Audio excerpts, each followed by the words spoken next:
మహాగణాధిపతయే నమః. శ్రీ గురుభ్యో నమః.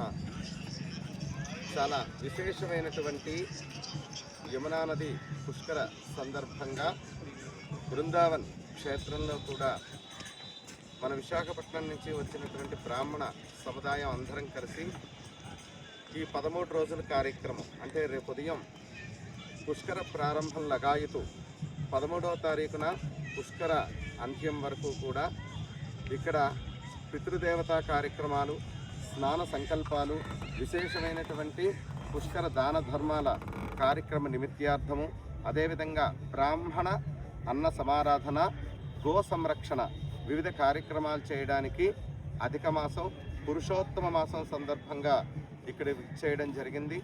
కావున 51 మంది భక్త మహాశయులు ఎవరు గో బృందావన క్షేత్రానికి చేసిన వారందరూ కూడా మమ్మల్ని సంప్రదించి మా వద్దకు వచ్చినతో సశాస్త్రీయంగా మన తెలుగు పద్ధతిలో కార్యక్రమాన్ని విశేషంగా జరిపించుటకు అధిక ప్రాధాన్యత ఇవ్వబడును. అదేవిధంగా రాలేని వారు సుదూర ప్రాంతాలు, వివిధ రాష్ట్రాలు, వివిధ దేశాలలో ఉండేటువంటి వారు ఎవరైనా సరే ఉన్నట్లయితే వారందరికీ కూడా ఆన్లైన్ ద్వారా మా సేవలు విశేషంగా అందించబడతాయి. కాబట్టి అటువంటి వారు కూడా పితృదేవతా కార్యక్రమాలు చేసుకోవడం విశేషం. ఎందుకు ఈ కార్యక్రమం చేయాలి?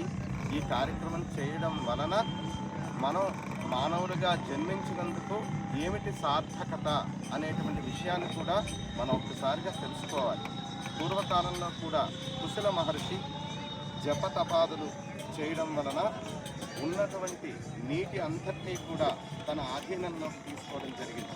అటువంటి సమయంలో కూడా జపతపాదులు చేసుకోవడానికి ఇబ్బంది పడుతున్న సమయంలో బ్రహ్మ సాక్షాత్తు ఆయన పరమేశ్వరుడికి, విష్ణుమూర్తికి తపస్సు చేసి ఆ వచ్చిన ఫలం వలన కుశల మహర్షి దగ్గర ఉండేటువంటి నీటిని మొత్తాన్ని బ్రహ్మ కమండలంలోకి తీసుకురావడం జరిగింది. అప్పుడు దేవగురుడు అనేటువంటి గురుడు ఎవరైతే ఉన్నారో మేషం నుంచి మొదలుకొని మీన రాశి వరకు ఉండేటువంటి 12 రాశుల్లో ఒక్కొక్క సంవత్సరం గురుడు ఒక్కొక్క రాశిలోకి ప్రవేశిస్తాడు. ఆ ప్రవేశించినటువంటి సమయంలో కూడా విశేషంగా దాన ధర్మాలు, పుణ్యక్షేత్ర దర్శనము చేయడం మంచిది. అటువంటి సాక్షాత్తు శ్రీకృష్ణ భగవానుడు నడయాడిన పుట్టినటువంటి ప్రదేశం. రాధా వల్లభులు ఇద్దరూ కూడా ఈ బృందావన క్షేత్రంలో విశేషంగా ఆడుకుని ఆనందాలు ప్రపంచానికి హిందూ మత ధర్మాలు, హిందువులో భాగంగా భగవద్గీతని ఏదైతే ఆ శ్రీకృష్ణుడు చెప్పాడో అది మాత్రమే జన్మ ఉన్నంత వరకు పాటించవలసిన అవసరం ఉన్నది అనేది భగవద్గీత. నారాయణమూర్తి వారే స్వయంగా చెప్పినటువంటి గీత జరిగిన ప్రదేశం ఏదైతే ఉందో ఆ ప్రదేశంలో ఈరోజు మనం ఉండడం, మన పితృదేవతల యొక్క రుణం తీర్చుకోవడం. ఎందుకంటే పుష్కర ప్రవేశం గురుడు కర్కాటక రాశిలోకి రేపు ఉదయం ప్రవేశించిన వెంటనే కూడా గురుడితో పాటు పుష్కరుడు ప్రవేశంతో పాటు పితృదేవతలు కూడా ఇక్కడికి విచ్చేస్తారు. నా సంబంధించినటువంటి పుత్రులు లేదా పౌత్రులు లేదా నాకు వంశాన్ని ఉద్ధరించేటువంటి వాళ్ళు ఎవరైతే ఉన్నారో వారందరూ కూడా మాకు పుణ్యగతులు ప్రాప్తించేటువంటి పుష్కర తీర్థ విధి, సంకల్పము, స్నానము, తర్పణము, పిండ ప్రదానము ఎవరైతే చేస్తారో వారందరికీ చాలా చాలా చాలా మంచి ఫలితాలను ఇవ్వడం జరుగుతుంది.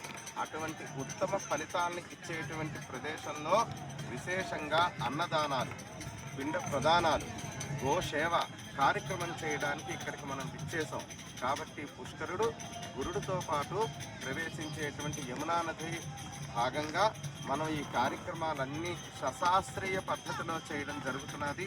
దీనికి సంబంధించి ఎవరు మమ్మల్ని సంప్రదించాలన్నా సరే మా ఫోన్ నెంబర్లకు ఫోన్ చేయొచ్చు. మీకు తగిన విధంగా కూడా వీడియోల ద్వారా చూపించడం జరుగుతుంది. అదేవిధంగా వచ్చిన వారు స్వయంగా మీ చేతుల మీదుగా మీ పితృదేవతా కార్యక్రమాలు ఆచరించుకోవడానికి ప్రాధాన్యత ఇవ్వబడుతుంది. రాధే రాధే, రాధే రాధే, రాధే రాధే, రాధే రాధే, రాధే రాధే, రాధే రాధే.